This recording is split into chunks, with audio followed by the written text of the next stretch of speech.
Baju baru alhamdulillah, tuk dipakai di hari raya. Tak punya pun tak apa-apa, masih ada baju yang lama.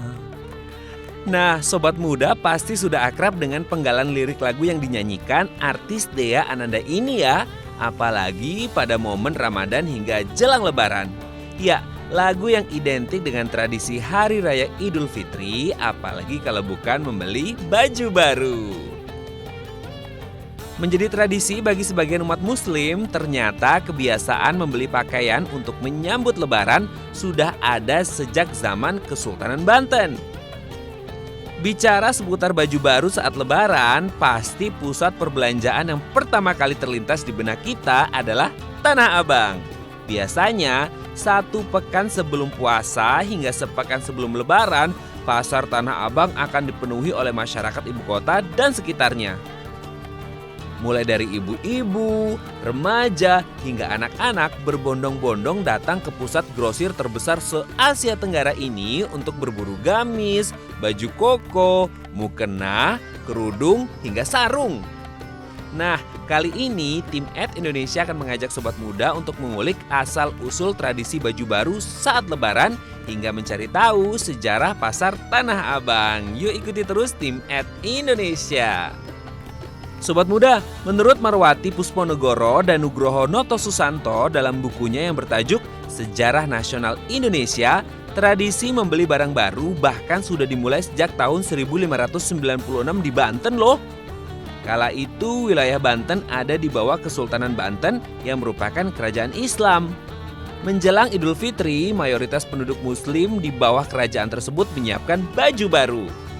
Sobat muda, pada zaman tersebut hanya kalangan kerajaan yang bisa membeli baju bagus untuk Idul Fitri, sementara warga biasa sibuk menjahit baju sendiri.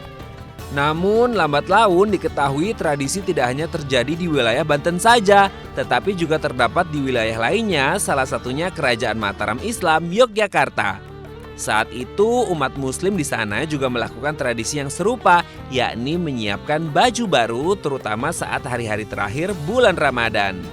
Selain zaman Kerajaan Banten, menurut catatan Snukukhonye, penasihat urusan pribumi untuk pemerintah kolonial, kebiasaan membeli baju untuk Lebaran ini mirip dengan kebiasaan orang di Eropa yang dimulai sejak abad ke-20. Ya, dalam buku Islam di Hindia Belanda, Snoek menyatakan kebiasaan bertamu dengan mengenakan pakaian serba baru mirip dengan tradisi perayaan Tahun Baru Eropa, di mana pada perayaan pesta tersebut disertai dengan hidangan makan khusus, saling bertandang yang dilakukan oleh kaum kerabat dan kenalan, pembelian pakaian baru, serta berbagai bentuk hiburan yang menggembirakan. Terlepas dari asal-usul tradisi berbelanja baju baru ini, berdasarkan sabda Rasulullah menganjurkan umat muslim untuk mengenakan pakaian terbaiknya di hari Lebaran.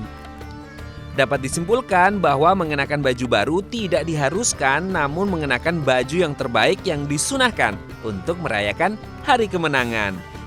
Sobat muda, yuk kita beralih ke bagian pasar Tanah Abang. Berdasarkan catatan sejarah, pasar Tanah Abang sudah eksis sejak abad ke-17 atau tepatnya 30 Agustus 1735, sama dengan pembangunan Pasar Senen di Jakarta Pusat. Pasar Tanah Abang dibangun oleh Justinus Fink atas izin Gubernur Jenderal Abraham Patramini. Secara khusus, Pasar Tanah Abang ditujukan untuk berjualan tekstil dan barang kelontong. Menariknya sobat muda, Pasar Tanah Abang sengaja dibangun untuk menyaingi pamor Pasar Senen yang saat itu sangat populer bagi warga Batavia. Kala itu Pasar Tanah Abang tak semegah sekarang, hanya terdiri dari 229 papan dan 139 petak bambu serta atap yang terbuat dari rumbia. Namun meski terlihat sederhana, Pasar Tanah Abang berhasil menyaingi pamor Pasar Senen. Sobat muda, roda bisnis yang bergerak cepat membuat perputaran uang di Pasar Tanah Abang mampu meroket hingga 200 miliar per hari. Apalagi menjelang Hari Raya Idul Fitri seperti saat ini, di mana permintaan baju Lebaran meningkat, omset pun bisa naik tajam ke angka 20 hingga 30%. Omset fantastis dan kualitas juara itulah yang membuat hampir semua Presiden Republik Indonesia pernah juga berbelanja di sini. Namun di tengah eksistensinya, ternyata Pasar Tanah Abang pernah mengalami masa surut, tepatnya pada tahun 1740-an saat tragedi Cinesen Moord atau geger pecinan di Batavia yang menyebabkan kerusakan dan perampasan barang dagangan milik para pedagang Pasar Tanah Abang. Setelah tragedi mengerikan tersebut, pada tahun 1881, Pasar Tanah Abang kembali dibangun. Nah, sejak itu Pasar Tanah Abang dipugar pada tahun 1913. Selanjutnya pada tahun 1926, pemerintah kolonial Belanda membongkar Pasar Tanah Abang dan mengganti bangunan secara permanen serupa kandang burung dengan 3 los panjang dari tembok, papan, dan beratap genteng. Seiring berjalannya waktu, pada tahun 1973 bangunan Pasar Tanah Abang diremajakan, diganti dengan 4 bangunan berlantai 4 dan sudah mengalami 2 kali kebakaran. Pertama di Blok A pada 30 Desember 1978 dan di Blok B pada 13 Agustus 1979. Di masa peremajaan dari peristiwa kebakaran itu, tercatat kios di Pasar Tanah Abang mencapai 4.351 unit yang diisi oleh 3.016 pedagang. Lambat laun, kawasan Pasar Tanah Abang tumbuh cukup pesat dengan ribuan pedagang yang hadir berjualan di sini. Memiliki waktu operasional setiap hari mulai pagi hingga sore hari, bangunan pasar pun tampak lebih mewah dengan adanya perbaikan gedung di setiap bloknya dan juga hadir gedung bertingkat yang cukup tinggi. Dengan sejarah yang merentang panjang itu, tak heran Pasar Tanah Abang masih menjadi magnet yang memikat para pembeli untuk datang dan berbelanja. Untuk transportasi, anak Jakarta jangan khawatir. Cukup naik KRL komuter lain dan turun di stasiun Tanah Abang. Mudah kan Sobat Muda? Oh iya Sobat Muda, tim @Indonesia punya pesan bagi kalian yang ingin berbelanja ke Pasar Tanah Abang untuk membawa kantung belanja sendiri dan tetap hati-hati menjaga barang bawaan kalian.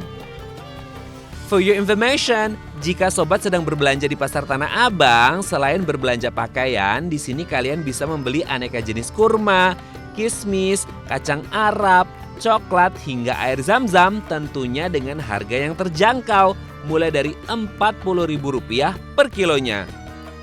Sobat Muda, mengenakan baju baru saat Lebaran memang telah menjadi tradisi sebagian masyarakat Indonesia. Namun perlu digarisbawahi, merayakan hari kemenangan tidak apa-apa loh menggunakan baju yang sudah ada, karena poin terpenting Hari Raya Idul Fitri adalah bersyukur dan menjadi pribadi yang lebih baik lagi.